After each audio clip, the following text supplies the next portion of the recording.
Welcome to easy study in Marathi.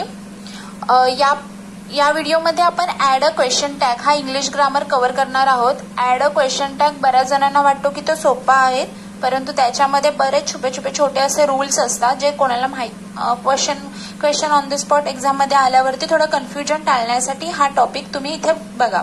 ह्याच्यामध्ये मी सगळे rules जे आहेत ते तुम्हाला समजावून सांगते। तर ॲड अ क्वेश्चन टॅग हा सगळ्यात सिंपल ग्रामर टॉपिक आहे। तर त्याचे काही स्टेप्स बघा। जर तुम्हाला एखादं वाक्य आलं, ॲड अ क्वेश्चन टॅग करा, तर एक वाक्य घेते, ही इज प्लेइंग। क्वेश्चन आला एक्झाम मध्ये की ॲड अ क्वेश्चन टॅग, या वाक्याला क्वेश्चन टॅग ऍड करा। तर वाक्य कसं आहे, ही इज प्लेइंग। सो मराठीत अर्थ करतो तो खेळत आहे।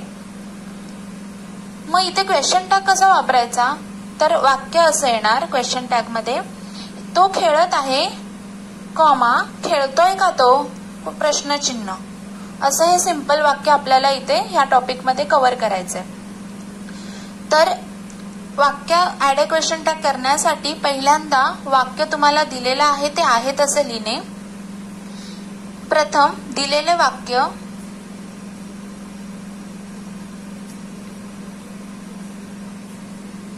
आहे तसेच लिहिणे।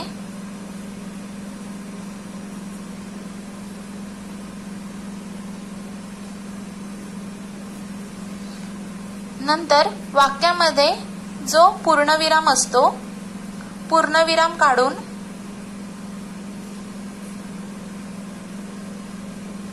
स्वल्पविराम देणे।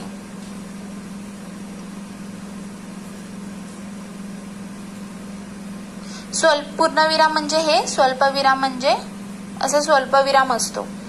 ठीक आहे, वाक्याच्या शेवटी पूर्णविराम देतात, परंतु आपल्याला वाक्य पुढे कंटिन्यू करायचं असल्यामुळे तिथे स्वल्पविराम द्यायचा असतो, म्हणजे वाक्य पुढे अजून आहे। नंतर वाक्यामधला कर्ता शोधायचा, वाक्यामध्ये हेल्पिंग वर्ब शोधायचं, म्हणजे सहाय्यकारी क्रियापद। सहाय्यकारी क्रियापद लिहायचं। सहाय्यकारी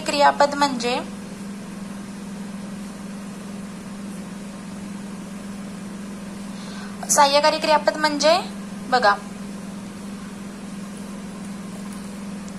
do, does, did, am, is, are, was, were, have, has, had, shall, will, can, could, would, should, पण would आणि should म्हणतो, may, must, might। हे झाले सहाय्यकारी क्रियापद। हे वाक्यामध्ये टेन्स मध्ये आपण हे सहाय्यकारी क्रियापद वापरून वाक्य टेन्स मध्ये रूपांतर करतो। तेच हे सहाय्यकारी क्रियापद आहेत, वाक्यामधले शोधायचे आहेत आणि लिहायचे आहेत। कधी कधी वाक्यामध्ये सहाय्यकारी क्रियापद देत नाही, सो तिथे आपल्याला ओळखायचं आहे वाक्य वर्तमान काळात आहे। डू क्रियापदाची पहिली अवस्था असेल तर डू हे सहाय्यकारी क्रियापद असतं। डज असेल तर ईएस प्रत्यय असेल तर डज हे सहाय्यकारी क्रियापद असतं, आणि वाक्य भूतकाळात असेल तर डीड हे सहाय्यकारी क्रियापद तिथे असतं। सो हे सहाय्यकारी क्रियापद लिहिणे। त्यानंतर चौथी स्टेप आहे सहाय्यकारी क्रियापदाला नॉट लावणे। सहाय्यकारी क्रियापदाला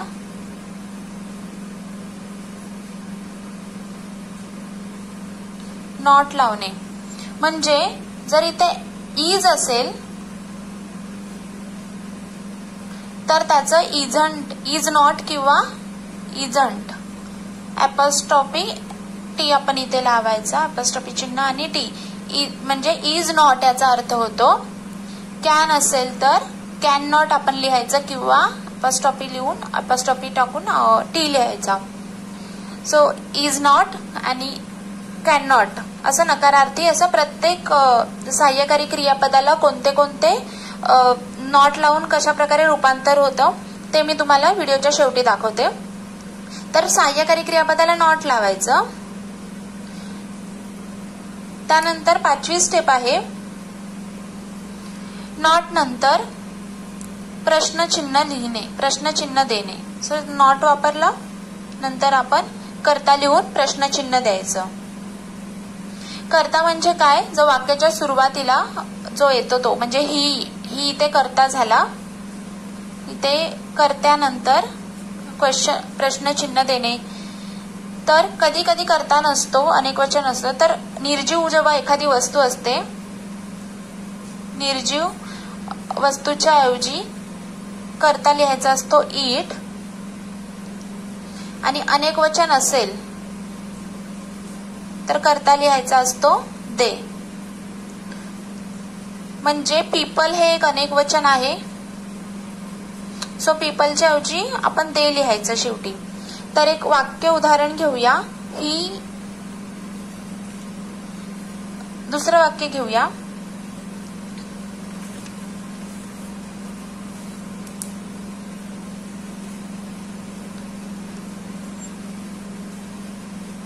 That was much better. तर ह्याचा आपण ऍड अ क्वेश्चन टॅग करूया. प्रथम दिलेलं वाक्य आहे तसं लिहायचं.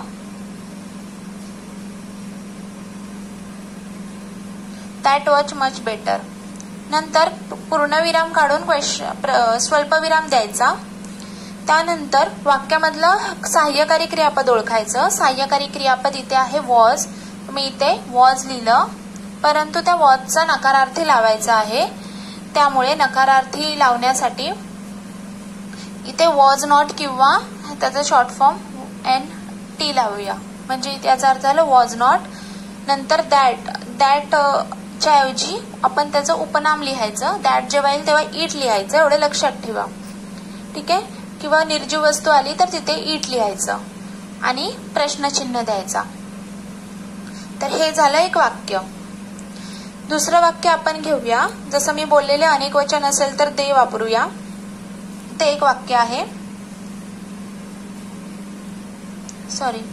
People must give thought to their eating habits. हे मोठं वाक्य आहे. या वाक्याचा आपण ऍड अ क्वेश्चन टॅग करूया. पहिल्यांदा जे वाक्य आहे ते आहे तसं लिहूया. People must give thought to their eating habits.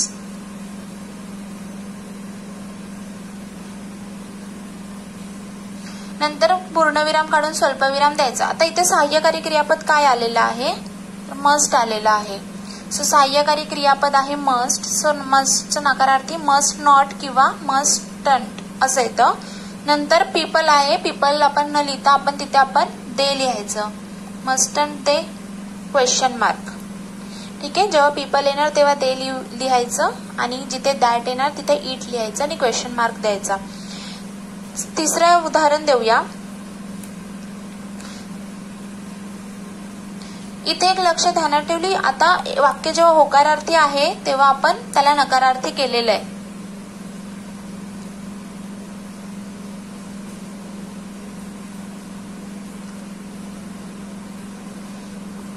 वाक्य जर होकारार्थी आहे आपण त्याला नकारार्थी केलेला आहे. म्हणजे इथे मस्ट नॉट दिलेला आहे, म्हणजे नॉट वापरलेला आहे. परंतु जर वाक्यातच जर नो असेल, वाक्यच नकारार्थी असेल, म्हणजे नो, नेवर, नथिंग असे शब्द जेव्हा येतात तेव्हा काय करायचं की सहाय्यकारी क्रियापद असतं ना त्याला नॉट लावायचा नाही. त्यामुळे काय होतं, वाक्य होकारार्थी आहे आपण नकारार्थी लिहिलं, नकारार्थी क्वेश्चन टॅग लावला, तर त्याचं उलट करायचं. वाक्यामध्ये शोधायचं आधी की नो, नेवर, नथिंग असे शब्द आलेत का. जर ते आले असतील तर इथे नॉट लावायचा नाही. हा एक दुसरा रूल आहे. हे माहिती नसेल बऱ्याचदा. सो त्या संदर्भात एक वाक्य घेते. You will never over it. हे एक वाक्य आहे, ह्याचा आपण ऍड अ क्वेश्चन टॅग करूया. प्रथम दिलेलं वाक्य आहे तसं लिहूया. You will never over it, स्वल्पविराम. नंतर वाक्यामध्ये सहाय्यकारी क्रियापद आहे. आता इथे बघा, इथे नेवर हे आलेलं आहे. नेवर म्हणजे नाही, कधीच नाही. तुम्ही ओव्हर इट तू ओव्हर इट कधीच करणार नाही असा अर्थ होतो. सो तिथे क्वेश्चन मार्क करताना काय, स्वल्पविराम करणार का असा क्वेश्चन इथे विचारला जातो. म्हणजे वाक्य नकारार्थी असेल तर होकारार्थी असा अर्थ होतो. You will never over it, स्वल्पविराम, सहाय्यकारी क्रियापद घ्यायचं. विल यू, प्रश्नचिन्ह. आता इथे बघा, आपण विलला आपण नॉट हा लावलेला नाहीये. विलला नॉट लावला ओंट होतं, तर आपण इथे ते नकारार्थी नाही लावलाय, कारण आपण नेवर इथे यूज केलेलं असल्यामुळे. अजून एक नकारार्थी वाक्य बघूया, ज्याच्यामध्ये आपण नो वापरणार आहोत. They had no contact with the outside people. ठीक आहे, आपण ह्याचं क्वेश्चन टॅग करूया. वाक्य आहे तसं लिहूया. They had no contact with the outside people. त्यानंतर स्वल्पविराम देऊया. नंतर वाक्यामधला सहाय्यकारी क्रियापद शोधूया. तर इथे आहे हॅड. हॅडच्या सोबत नो आहे, म्हणजे वाक्य नकारार्थी आहे. सो मी इथे हॅड लिहिणार, फक्त नॉट लावणार नाही. So had they question mark. ठीक आहे, हे झालं दुसरं. आता आपण तिसरं रूल आहे ह्याच्यामध्ये. वाक्यामध्ये कधी कधी सहाय्यकारी क्रियापद देत नाहीत, तशा वेळेस काय करायचं. उदाहरण 5.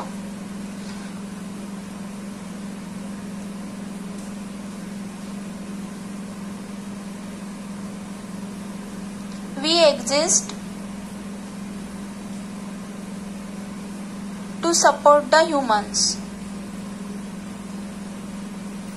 आता इथे सहाय्यकारी क्रियापद दिलेलं नाही, परंतु मी तुम्हाला बोलले होते की वाक्यामध्ये सहाय्यकारी क्रियापद लपलेले असतात. डू, डज किंवा डीड हे लपलेले असतात. पण इथे काय आहे तर वाक्य हे बघा, टेन्स जर तुम्ही शिकला असाल तर इथे सब्जेक्ट वर्ब आहे. एक्झिस्ट म्हणजे अस्तित्वात असणे. एक्झिस्ट इथे वर्ब आहे. एक्झिस्ट म्हणजे क्रियापदाची पहिली अवस्था, वर्बची पहिली अवस्था आहे, आणि हे ऑब्जेक्ट आहे. तर हे वाक्य झालं साध्या वर्तमान काळामध्ये. आणि साध्या वर्तमान काळामध्ये जेव्हा वर्ब फर्स्ट किंवा एस असतं तेव्हा तिथे सहाय्यकारी क्रियापद लपलेले असतात. तर इथे डू आहे, म्हणजे वर्ब फर्स्ट आहे, म्हणजे इथे डू हे सहाय्यकारी क्रियापद आहे. जर इथे ईएस असतं वर्बला तर तिथे डज हे सहाय्यकारी क्रियापद, ईएस किंवा एस अनेक वचनामध्ये. तर इथे डू आणि डज हे सहाय्यकारी क्रियापद आलेले आहेत. तर इथे वर्ब फर्स्ट असल्यामुळे डू हे सहाय्यकारी क्रियापद वापरूया. कधी कधी वाक्य असतं भूतकाळामध्ये, वी एक्झिस्टेड म्हणजे ईडी जर प्रत्यय असता म्हणजे वाक्य भूतकाळामधलं असतं, तर तिथे डीड हे सहाय्यकारी क्रियापद आलेलं असतं. तर ह्या वाक्याचं ऍड अ क्वेश्चन टॅग करूया आपण. वाक्य आहे तसं लिहूया. We exist to support the humans, स्वल्पविराम. इथे सहाय्यकारी क्रियापद नाही दिसलं म्हणून इथे डू आपण वापरणार आहोत. वाक्य नकारार्थी होकारार्थी असल्यामुळे आपण नॉट वापरणार. डोंट, वी, प्रश्नचिन्ह. ठीक आहे, त्याचप्रमाणे आपण अजून एक वाक्य घेऊया उदाहरणासाठी. People don't respect me. People don't respect me anymore ह्या वाक्याचा आपण क्वेश्चन टॅग करूया. वाक्य आहे तसं लिहूया. People don't respect me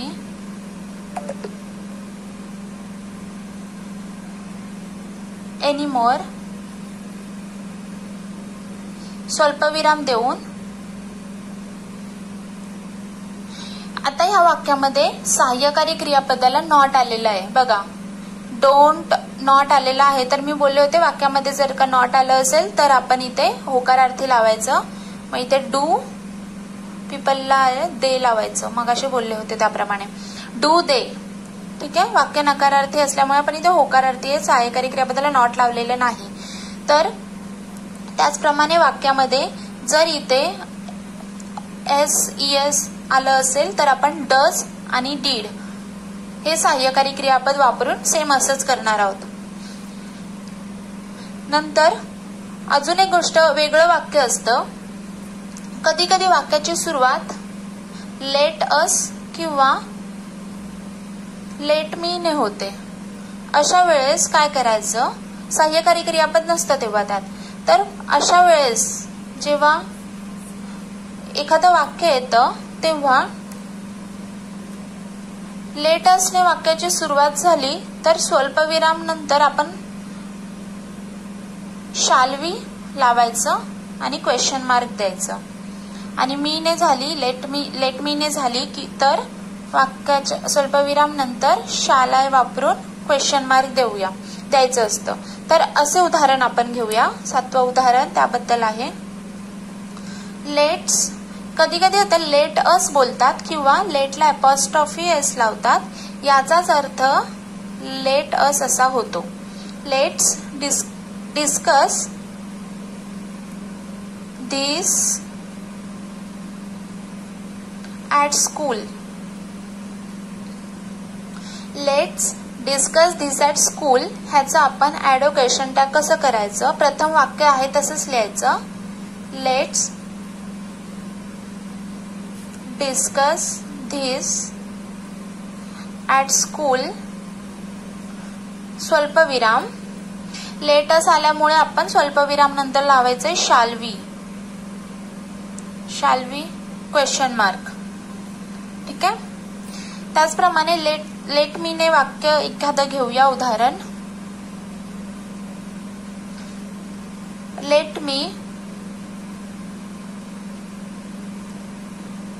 protect the hills. तर इथे लेट मी आलेलं असल्यामुळे आपण इथे घ्यायचं शाल आहे. तर वाक्य आपण करूया आहे तसं घेऊया. लेट मी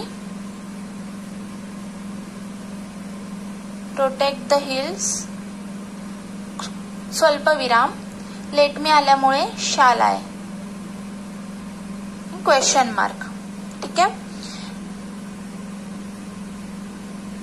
आता ह्याच्यामध्ये आपण बरेच रूल्स पाहिलेले आहेत. जे रूल्स तुम्हाला कदाचित माहिती नसणार, ज्यांना ॲड क्वेश्चन टॅग येतो त्यांना पटकन हे रूल समजून घेतले पाहिजेत.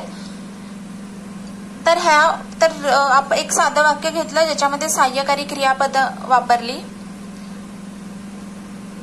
नॉट वापरला. नेवर वाक्य नकारार्थी असेल तर सहाय्यकारी क्रियापदामध्ये नॉट न वापरता क्वेश्चन टॅग केलं. नंतर आहे वाक्यामध्ये जेव्हा एखादं क्रियापद नसतं तेव्हा तिथे कोणत्या काळातलं वाक्य आहे ते बघायचं. वर्ब फर्स्ट आल्यामुळे डू घेतलं. SES आलं असतं तर डज घेतलं असतं. आणि वाक्य जर हे भूतकाळामध्ये असतं तर आपण डी हे सहाय्यकारी क्रियापद वापरून आपण ते वाक्य बनवलं असतं. त्याचप्रमाणे सेम वाक्य जर इथे नकारार्थी असेल, म्हणजे वाक्यात जर नो, नेवर, नथिंग असे शब्द आले तर आपण त्याच क्वेश्चन टॅग करताना नॉट वापरायचं नाही सहाय्यकारी क्रियापदाबरोबर. नंतरचा नियम आहे की जर वाक्यामध्ये लेटस आणि लेट मी असे जर का दोन शब्द वाक्याची सुरुवात लेटस आणि लेट मी झाली तर आपण लेटस आलं असेल तर शाल्वी वापरायचं आणि नंतर लेट मी असेल तर शालाय वापरायचं. आणि त्याचे एक्झाम्पल सुद्धा आपण पाहिले. तर आता कधी कधी वाक्यामध्ये ना सहाय्यकारी क्रियापद असतात. विल, एम, शाल. तर तेव्हा त्याला आपण नॉट, आता उदाहरणार्थ आर असेल तर आपण काय लिहितो, आर नॉट किंवा आरंट. ठीक आहे. त्याचप्रमाणे विल असेल तर आपण विलंट नाही लिहित, आपण लिहितो वोंट. एम असेल तर ॲमंट नाही लिहित, आपण आरंट लिहितो. शाल असेल तर शालंट नाही लिहित, आपण तिथे लिहितो शांट. SHANT. ठीक आहे. त्याचप्रमाणे मी सगळ्या सहाय्यकारी क्रियापदाचे तुम्हाला नॉट मध्ये रूपांतर क्वेश्चन टॅग नुसार नॉट वापरून तुम्हाला देते. एम झालं, नंतर आपण इज लिहूया. इज असेल तर इज नॉटचं येतं इज नॉट किंवा इझंट. एम झालं, इज झालं आर. नंतर आहे वॉज. वॉज साठी वॉज नॉट किंवा वॉझंट. वेअर असेल तर weren't. WEREN'. Am is are was were. नंतर विल, विलचं मी सांगितलं वोंट, शालचं सांगितलं शांट. नंतर हॅव, हॅज आणि हॅड संदर्भात.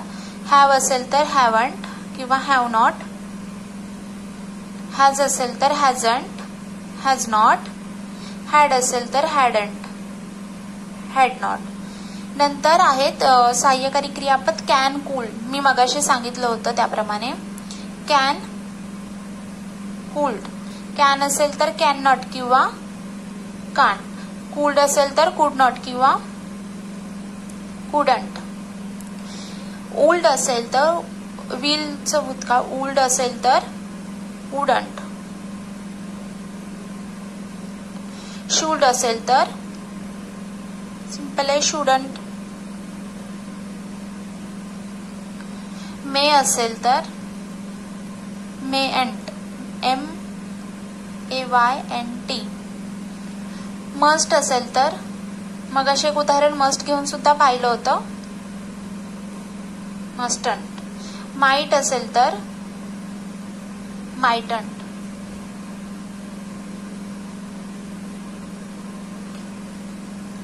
डू असेल तर तुम्हाला माहिती आहे डोंट. डज असेल तर डज नॉट किंवा डझंट. आणि डीड असेल तर डीड नॉट किंवा डिडंट. हे सहाय्यकारी क्रियापद अशा प्रकारे आहेत. तर ह्या सहाय्यकारी क्रियापद तुम्ही ध्यानात ठेवा. मी बोलले होते व्हिडिओच्या शेवटी तुम्हाला सांगेन, सो मी ते सांगितलेत. तर ऍड अ क्वेश्चन टॅग चा व्हिडिओ तुम्ही पुन्हा बघा, समजलं नसेल तर रिपीट करून बघा, तुम्हाला सेकंड टाइम नक्की समजेल. ठीक आहे. छोट्याशा गोष्टी आता ध्यानात ठेवायच्या असतात. तर ऍड अ क्वेश्चन टॅग हा टॉपिक इथेच संपलेला आहे. थँक्यू.